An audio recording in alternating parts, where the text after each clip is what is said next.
Dlhy po splatnosti nie sú iba finančným problémom. Majú častokrát dopad aj na psychickú záťaž na dlžníka a na jeho vzťahy v rodine, ktoré sa môžu pokaziť. Podcast Otvorene o dlhoch môžete sledovať na YouTube alebo Spotify. Viac ako štvrtina zadlžených Slovákov priznáva, že dlhy po splatnosti negatívne ovplyvňujú vzťahy s rodinou a priateľmi. Vyplýva to z prieskumu inkasnej spoločnosti EOS KSI Slovensko, realizovaného agentúrou AKO. O téme budeme v tejto epizóde podcastu Otvorene o dlhoch hovoriť so špecialistom spoločnosti EOS KSI Slovensko Petrom Čandom a riaditeľom prieskumnej agentúry AKO Václavom Kžíchom. Ja som Anka Žitná a vítam vás pri počúvaní. Dobrý deň, chlapci. Ahoj. Ahoj, ďakujem za pozvanie.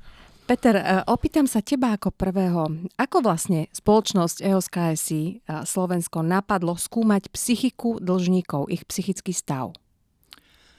Dlhodobo nás táto otázka zaujímala a samozrejme pri tých množstvách komunikácií, ktoré máme s dlžníkmi alebo stretnutiach, prídu ku nám do spoločnosti a takisto aj v debatách na one-to-one meetingu s našimi zamestnancami sme zistili a hovorí sa o tom, že ľudia častokrát argumentujú nie len to, že tie peniaze nemajú a má to na nich nejaký finančný dopad, ale takisto aj psychicky.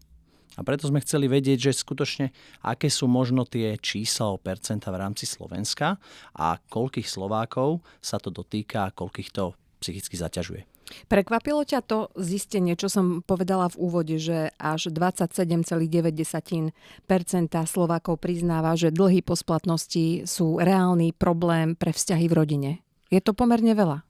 Je to určite veľa. Mňa osobne to ale neprekvapuje. Dokonca si myslím, že to číslo môže byť ešte vyššie. Otázkou je, a už sme sa o tom myslím, že dokonca aj takto v trojici bavili, koľko ľudí je ochotných priznať tie skutočné problémy, pretože veľakrát tie dlhy a tie psychické dopady, tie neodnímajúc od toho, sú ako keby tabu tejto spoločnosti. Neradi o nich hovoríme, nechceme ich priznať, pretože sa za nich hanbíme.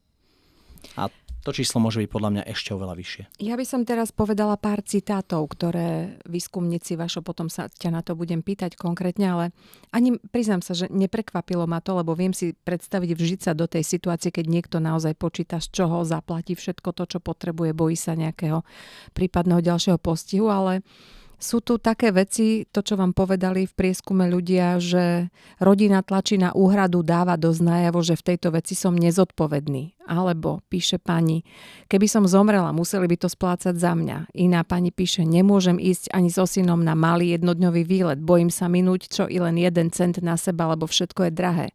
Niekto zase hovorí, že odmietam všetky pozvania na rodinné oslavy, aby som nemusela kupovať darčeky, lebo musím splácať dlhy. Neoslavujem žiadne sviatky, nikoho z rodiny k sebe nepozývam, lebo nemám ani na pohostenie najbližšej rodiny. Vašo, keď ste tento prieskum robili u vás v agentúre, bolo to pre vás iné ako možno iné prieskumy v tejto pasáži? Určite ten dopad tej reality je krutý. Keď to človek čítal, to sú naozaj príbehy z reality. Oni tam hovorili tak dokonca také veci, že zatajujem tú situáciu, aby moje okolie nevedelo o tom, aby ich to netrápilo a považujem to za divné. Ale áno, ono na jednej strane na tých ľudí tlačí tá ich situácia. Teraz majú nejaký dlh, ktorý je dlhodobý a ktorí cítia, že nevedia splácať, že vzniká nejaký problém. Na druhú stranu v tej situácii vidia vo všetkých médiách, všetko sa tam tlačí, že inflácia, všetko sa zdražuje, ešte to bude drahšie a to podľa mňa ešte ako keby viac horšuje tú situáciu, tie pocity, v ktorých tým človek je. Ja si myslím, že je skvelé, že sa niekto rozhodol ako keby zisťovať naozaj aj pocity, lebo veľakrát to, čo tí ľudia robia, nerobia, pretože by chceli spraviť niečo zlé, oni neprestanú väčšinou platiť tie dlhy preto, lebo sa tak rozhodnú, že ja teraz budem neplatiť, ale pretože ich k tomu donúti situácia a je perfektné myslieť na to a rátať s tým. Peter, súhlasíš, je to aj z vašich skúseností také, že naozaj, že ľudia nie sú primárne takí, že neplatím preto, lebo sa mi nechce, ale preto, že naozaj si možno nevie zadeliť tie peniaze alebo nevie nájsť východisko z danej situácie. Stretávate sa s tým v praxi? Prevažne áno. Ja si myslím, že veľakrát ide o radu chybných rozhodnutí alebo neočakávaných životných situácií, s ktorými tí ľudia nekalkulovali, neboli ani pripravení. A určite dôležité je povedať, že my VO sme takisto ľudia, jednoducho tie veci vnímame, chápeme a ono to môže vyzerať, že inkasná spoločnosť pozerá len na peniaze, ale nie je to skutočne tak. Aj s ľuďmi, ktorí ku nám volajú, ktorí s nami komunikujú, sa snažíme diskutovať otvorene, pomáhať im, hovoriť, ako možno tieto veci vyriešili ľudia pred nimi, ako sa z toho dostali a aké spôsoby použili, či už komunikácii, získania peňazí, alebo práve tej komunikácii na rodinných príslušníkov. A tam práve sa nám vracia veľakrát tá informácia, ktorá hovorí o tom, že áno, chcem to skúsiť a naozaj môžem niekoho osloviť, alebo naopak nemám koho, lebo už buď som to urobil a ten človek už mi nedôveruje, strácam akúsi bonitu už aj v očiach tej svojej rodiny, a veľakrát potom som ho prestávajú komunikovať, alebo som sám a tá situácia sa zdá byť naozaj bezvýchodisková. Ono je to možno dokonca až taký začarovaný kruh, že keď na človeka dolieha táto situácia, tlačí o neho, má neistotu, má strach, tak mu to berie potom aj energiu tú situáciu vyriešiť. Hľadať nejaké racionálne riešenie, lebo je potom emóciou zatlačený touto pankou a možno práve toto je ako keby dobrý dostať tých ľudí z toho, pomôcť im, komunikovať s nimi a vlastne vo výsledku to pomôže všetkým, lebo oni naraz nájdu spôsob, ako tú situáciu vyriešiť a ten dlh nie že hneď splatiť, ale nájsť spôsob, ako zase byť ako keby neplatič. My sme veľakrát v tomto podcaste Otvorene o dlhoch v iných epizódach hovorili o týchto aspektoch, nie o psychickom stave, ale o tom, ako komunikovať, pokiaľ človek má nejaký dlh po splatnosti, ktorý je problémový, lebo každý z nás asi nejaký ten dlh má, stačí hypotéka alebo čokoľvek, spotrebný úver, leasing. Čiže to sú také pomerne bežné veci, ktoré potrebujeme k životu. Ale potom sú tu aj také, že my teraz hovoríme o nesplatených dlhoch, o nesplácaných dlhoch, alebo teda po splatnosti. To znamená, že také, ktoré už naozaj sa neriešia, alebo ten človek neriešil. My sme veľakrát dávali dobré tipy, ako na to, ako komunikovať, že hlavne komunikovať, že nemlčať, neschovať sa, ale snažiť sa tú situáciu vyriešiť a sú nejaké čiastkové kroky, ktoré môžu pomôcť. Vlastne, Peter, ty si o nich aj hovoril. Možno by bolo fajn v tejto situácii to aj pripomenúť. Aspoň v skratke, akým spôsobom sa dá nastaviť alebo nájsť nejaké riešenie na aj tie tvrdošíne odolávajúce dlhy.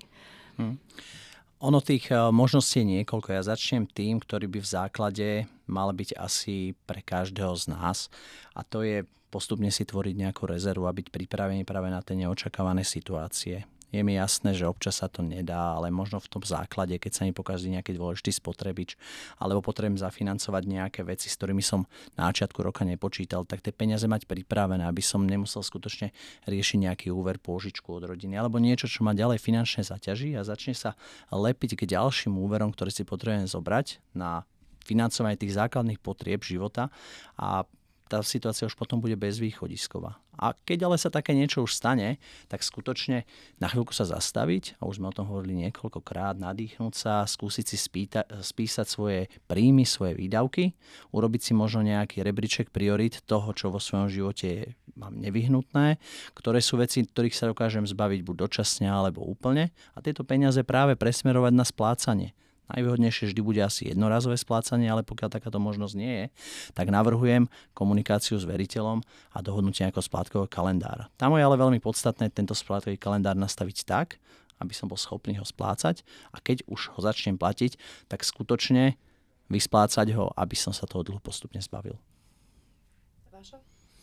Tak áno, keby toto všetko je vlastne finančná gramotnosť a ono tá situácia je taká, že nielen nás v minulosti, ja keď som chodil na základnú školu, tak nikto nič také neriešil, lebo všetci si pamätali požičky, tak možno manželské a overy normálne sa brať nedali, ale tak ako my sme boli hodení do toho života, ako keby bez týchto teraz už základných vedomostí, ja mám obavy, že napriek úprimnej snahe všetkých ľudí, ktorí pracujú na školách, aj teraz ako keby veľká časť populácia je ako keby nahá v tomto prostredí.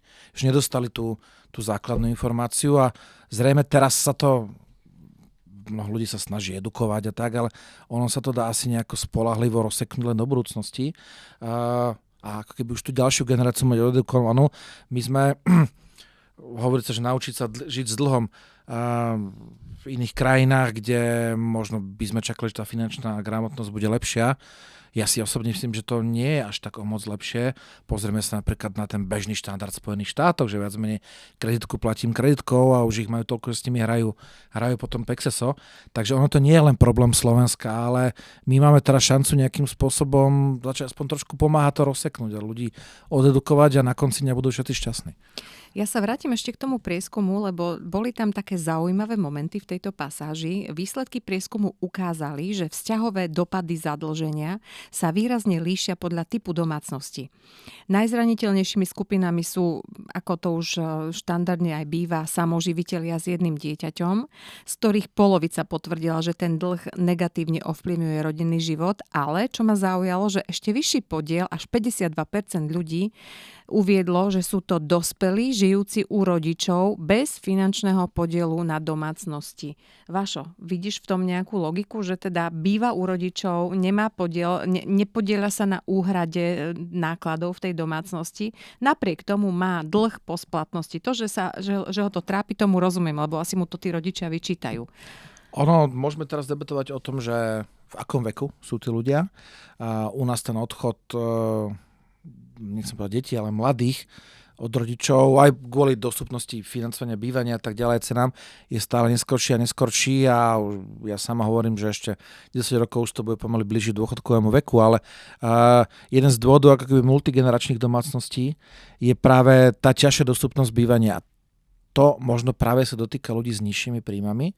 A to je potom taká malá vstupenka k tomu, že samozrejme nemám nejaké záväzky na bývanie, nemám tým pádom naučené nejaké pravidelnosť, nejaké pravidla, že musím, tak možno čiastočne si pôjdem trošku aj užívať, veď ma živia rodičia. Čiže namiesto toho, aby si šetril na nejaký zmysluplný trebárs byt alebo niečo, tak ešte viac míňa, môže lebo to byť si povie, že mladých. nemám.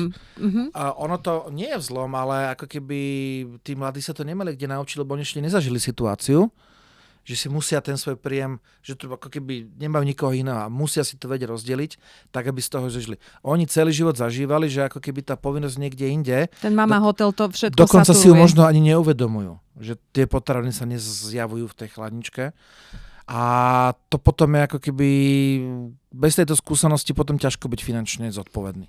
A ja možno doplním, že na druhej strane sú tlačení tým externým prostredím a celým okolím vytvárať si akýsi pomyselný status, ktorý je častokrát na oko. Kupujú si drahé veci, značkové veci, ktoré ich stoja nemalé peniaze a práve možno aj tie peniaze, ktoré zarobia a mohli by niekde si odkladať, ako už tu bolo spomenuté, oni nerozmyslene minú. Pretože nerozmýšľajú, aspoň podľa môjho názoru, veľakrát dlhodobo do budúcnosti, ale krátkodobo. A tam sa možno potom všetko to spája a vytvárajú sa také tie pasce a priepasti, do ktorých sa oni dostávajú a už ťažko sa z nich vedia dostať von, pretože rozumiem, už len mnohokrát je hanba to bývať u toho rodiča pre dospelého človeka. Aj keď ja si myslím, že vzhľadom na všetky tieto okolnosti a externé prostredie, ktoré máme, ona to hanba nemusí byť. Ak som otvorený, podielam sa na chode domácnosti, mám vyložené karty. Problémom, s ktorým sa my často stretávame, je, že títo ľudia nie sú ochotní sa svojimi rodičmi komunikovať. A veľakrát tí rodičia sa potom až skutočne, keď už je všetko v červených číslach a sú veľké problémy právneho charakteru, exekučného charakteru, dozvedajú práve o dlhoch svojich detí a ostávajú v šoku. A šok vytvára samozrejme potom aj negatívne postoje, myšlienky, reakcie. A tie práve z môjho názoru najviac nabúravajú potom tie rodinné vzťahy. Vašo, ako to vyzerá s lokalizáciou týchto ľudí, ktorí deklarujú, že majú psychické problémy, ktoré vyplývajú z toho, že nedokážu splácať svoje dlhy? Odkiaľ tí ľudia pochádzajú? Kto sú vlastne tí ľudia ako drvivá väčšina z nich? Akým spôsobom, možno aké majú príjmy v tých domácnostiach? Vieme to vyfiltrovať? No keď sa napríklad pozrieme na tých, ktorí deklarujú, že im to narušilo vzťahy, tak tam nám to viac ako inde, ono je to všade. Je to vec, ktorá je prerezom cez celé Slovensko, ale ako keby viac ako priemerne nám to vyskočilo v Prešovskom a Trenčianskom kraji, samozrejme osoby s najnižším príjmom, alebo s príjmom nižším ako je bežný a hlavne domácnosti s príjmom do 1800 eur. A teraz upozorňujem domácnosti, nie jednotlivci. To môže byť domácnosť, kde žijú 2 zarábajúce osoby, alebo 3 a potom sme úplne na iných sumách. Takže naozaj nízkopríjmové domácnosti, Trenčiansky, respektíve Prešovský kraj, lokality, kde je veľa malých obcí, kde niekedy ako keby aj ten pracovný trh nie je úplne ideálny a ono to potom jedno s druhým končí vlastne takto a na konci vidíme narušené vzťahy. Mne tu z týchto čísel vyšla ešte jedna vec, že súhlas s výrokom, že môj dlh po splatnosti ovplyvňuje moje vzťahy s rodinou a priateľmi, to, čo sme na úvod povedali, a teraz sa tak oblúkom k tomu vraciam, že je to tých takmer 28% ľudí, tak najmä v tejto skupine sú mladší ľudia, najmä muži vo veku od 18 až do 49 rokov, to už je teda aj otcovia, predpokladám, ale že sú to proste muži so základným stredoškolským vzdelaním, bez maturity a opäť Prešovský, Trenčiansky kraj. Dá sa povedať, že je to skôr možno problém mimo veľkých miest, že to je skôr práve na tých takých v tých chudobnejších lokalitách, kde tí ľudia žijú povedzme v jednej domácnosti, ako sme teraz hovorili, že je to spoločné bývanie, ale že to nie sú ženy, vieš? Tak zrejme tá skutočná pravda je, že ženy sú zrejme zodpovednejšie. Ale zároveň od toho muža ako keby tá spoločnosť, to okolie očakáva, že on bude ten ťahúň, on bude zarábať, on všetko zoženie, vyrobí a tak ďalej a potom keď ako keby na ňo padá tá ťažoba, ako oni sami hovoria, a tam hovorili naozaj o depresiách, o strachu, nervozite, tak strese, tak potom naraz on má. Ako keby nedokáže sa s tým vysporiadať, on, ktorý má byť ten veľký ako keby geroj živiteľ a naraz to naopak a to nám už potom narúša vzťahy. Ja to len potvrdzujem, že spoločnosť je tak aj nastavená, že muž má byť ten, ktorý tie peniaze do domov nosia, alebo vždy sa to aspoň hovorilo. A zrazu, ja možno sa opriem o taký ten vtip, čo sa vždy hovoril, že muž keď zablúdi, tak nikdy sa nespýta na cestu. Samozrejme, toto asi neplatí vždy úplne na všetkých, ale aj z nášho pohľadu, z pohľadu OSKSI, vidíme, že s mužmi je niekedy ťažšie sa dohodnúť na tej pomoci, ktorú by mohli vyhľadávať alternatívnym spôsobom. Tá hrdosť? Takéto vnútorné nastavenie, že ja som ten, kto to musí zvládnuť, no tak ma nechajte, tak? Možno, Anka, tie kopiace sa prehry. A veľakrát aj u tých, ktorí bývajú už rodičov, tak už to je pre nich tá samotná prehra.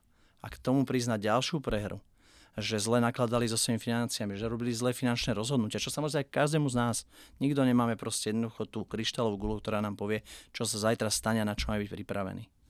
Tak možno skutočne tu zdvihnúť hlavu, pozrieť sa okolo seba a povedať si, dobre, niečo sa stalo, niečo sa udialo, ale čím dlhšie to budem zatávať, čím dlhšie to budem niekde skrývať, tým horšie to v budúcnosti bude. Je to ako bácať skočiť do jamy, ale popri tom stále vyhlbovať. Už raz tam skočiť budem musieť a keď bude niekoľko metrov hlboká, tak si dolámem nohy alebo sa prizabijem. Idem ja teraz tak preventívne, lebo keďže my tento podcast robíme aj preto, aby sme vlastne edukovali ľudí, aby sme im ukazovali, že sú riešenia alebo im hovorili o tých lepších možnostiach, o tom, ako nerobiť zlé rozhodnutia. Máme leto, začíname. Dovolenky letné sú taká záležitosť, že všetci ju chceme, všetci pracujúci majú pocit, že si chcú ísť odpočinúť, oddychnúť, ale veľakrát je to aj statusová záležitosť. Sused bol v Turecku, musím ísť aj ja, lebo inak budem vyzerať horšie alebo neschopnejšie. Fotografie, ako som v krásnom hoteli. Ako všetky tie instagramové a facebookové, také tie prezentácie toho, ako sa mám dobre, aký som úspešný. Ale zaujalo ma, že v tomto prieskume vyšlo, že z týchto respondentov, ktorí deklarujú, že majú problém psychicky s tým, že nedokážu zaplatiť svoje dlhy, až 11,3% respondentov s týmto dlhom priznalo, že si požičali práve na dovolenku.